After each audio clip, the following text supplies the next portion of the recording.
नमस्ते।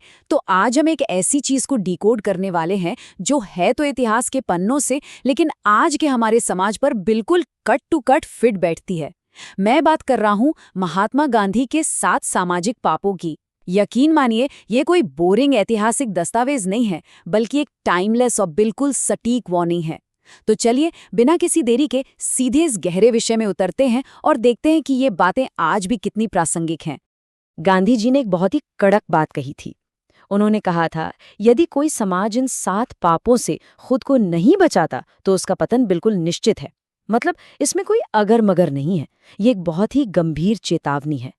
आज के इस विश्लेषण में हमें यही समझना है कि आखिर ये 7 पाप हैं क्या भला।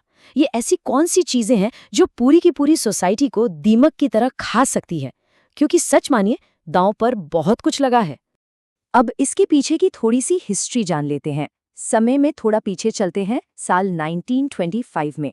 22 अक्टूबर 1925 को गांधी जी ने अपने साप्ताहिक अखबार यंग इंडिया में इन 7 सामाजिक पापों की एक लिस्ट छापी थी। सोचिए, उस दौर में जब देश और राजनीति में उथल-पुथल मची थी, तब ये विचार सामने आए थे। और मजे की बात यह है कि ये विचार आज की तारीख में और भी ज्यादा सच लगते हैं। तो आज का हमारा एजेंडा क्या है? बहुत सीधा सा है।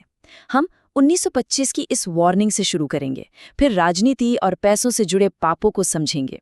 उसके बाद शिक्षा, आनंद, व्यापार और विज्ञान में नैतिकता की बात करेंगे।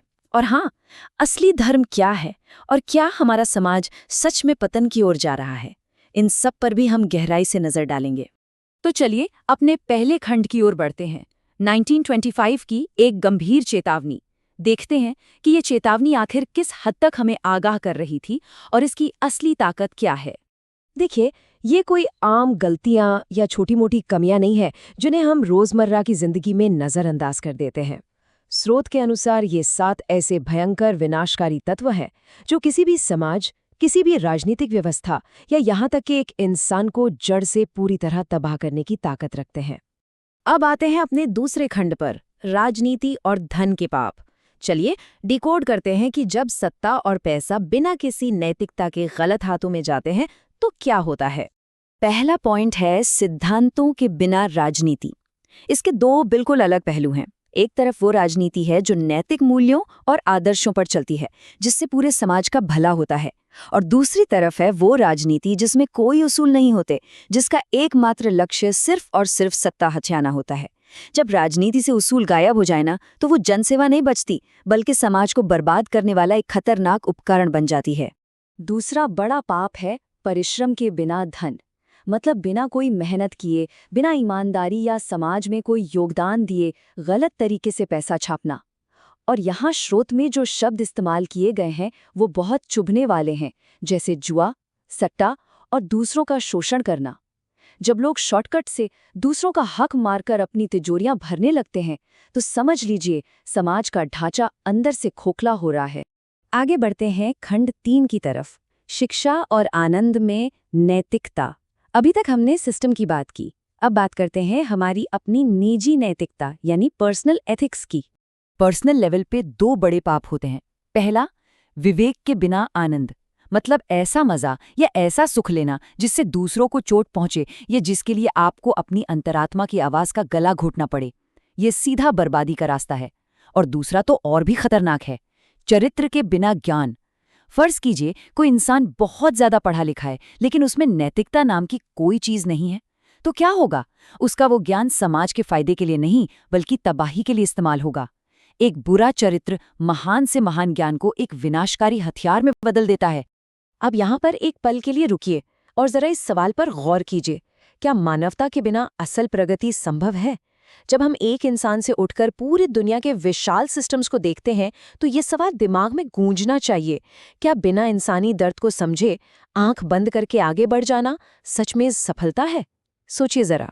तो इसी सोच के साथ हम खंड 4 पर आते हैं, व्यापार और विज्ञान की दिशा। ये दोनों ही चीजें दुनिया को रॉकेट की स्पीड से आगे ले जाती हैं। लेकिन अगर इनमें नैतिकता का फ्यूल ना हो तो क्या होगा? आइए देखते हैं। नैतिकता के बिना व्यापार का सच बहुत कड़वा है। देखिए, बिजनेस में ईमानदारी और अपनी सामाजिक जिम्मेदारी समझना बहुत जरूरी है, लेकिन जब फोकस सिर्फ और सिर्फ अपना मुनाफा कमाने पर हो जाए तो समाज में मिलावट, कालाबाजारी और धोखाधड़ी का जन्म होता है। और स्रोत बिल्कुल साफ शब्दों में मिलावट और कालाबाजारी को एक भयंकर सामाजिक पाप बताता है। ये वो दिमक है जो हमारे समाज की जड़ों को चुपचाप खा जाती है। और यही चीज विज्ञान यानी साइंस पर भी लागू होती है। मानवता के बिना विज्ञान का नतीजा क्या होता है? विज्ञान का असली मकसद है इंसान की जिंदगी को बेहतर और आसान बनाना। लेकिन जब साइंस से इंसानियत की भावना को निकाल दिया जाता है तो क्या बनता है? विनाशकारी हथियार, जो हम इंसानों को ही भारी नुकसान पहुंचाते हैं। तकनीकी विकास तभी तक हमारे लिए वरदान है जब तक वो मानवता की सेवा करता है। अब आते हैं 5वें खंड पर, सच्चे धर्म का अर्थ। ये किसी भी समाज की आत्मा और उसके आध्यात्मिक ताने बाने से जुड़ा सबसे संवेदनशील हिस्सा है। त्याग के बिना पूजा या धर्म। सच्चा धर्म और सिर्फ बाहरी दिखावे के बीच का फर्क समझना बहुत जरूरी है। स्रोत बिल्कुल साफ करता है कि धर्म का मतलब सिर्फ बाहरी दिखावा, खोखले कर्मकांड या केवल प्रार्थना करना बिल्कुल नहीं है। सच्चा धर्म वो है जहां आप दूसरों के लिए वास्तविक त्याग करें, उनके लिए आपके दिल में करुणा और सेवा का भाव हो। बिना त्याग और करुणा के आपके सारे धार्मिक अनुष्ठान पूरी तरह से अर्थहीन हैं। तो फाइनली हम अपने आखिरी खंड पर पहुंच गए हैं। क्या समाज पतन की ओर बढ़ रहा है? इन सारी ऐतिहासिक अवधारणाओं को एक साथ रखकर वर्तमान का मूल्यांकन करते हैं। ये पतन या बर्बादी का रास्ता काम कैसे करता है? इसका एक सिंपल सा 3 स्टेप का प्रोसेस है। स्टेप 1, जब समाज अपनी रोजमर्रा की जिंदगी में इन 7 सामाजिक पापों को शामिल करने लगता है। स्टेप 2, जब समाज खुद को इन पापों से बचाने में विफल रहता है। और फिर आता है फाइनल स्टेप 3, समाज का पतन 100% तय हो जाता है। स्रोत की चेतावनी बिल्कुल लाउड एंड क्लियर है। अगर हम एक्टिव होकर इन पापों से नहीं बचेंगे तो परिणाम केवल और केवल विनाशकारी हैं। तो आज की इस पूरी चर्चा को हम एक बहुत ही पावरफुल और चुभने वाले सवाल के साथ खत्म करेंगे। जरा अपने चारों तरफ देखिए और सोचिए, आज की दुनिया में इन 7 पापों में से कौन सा पाप सबसे ज्यादा दिखाई देता है? क्या वो बिना उसूलों की राजनीति है, बिना चरित्र वाला ज्ञान है, या फिर बिना नैतिकता का व्यापार? अपने आसपास के समाज का विश्लेषण करना अब हम सबकी जिम्मेदारी है। इस पर जरूर सोचिएगा, क्योंकि यही जागरूकता हमें उस पतन से बचा सकती है।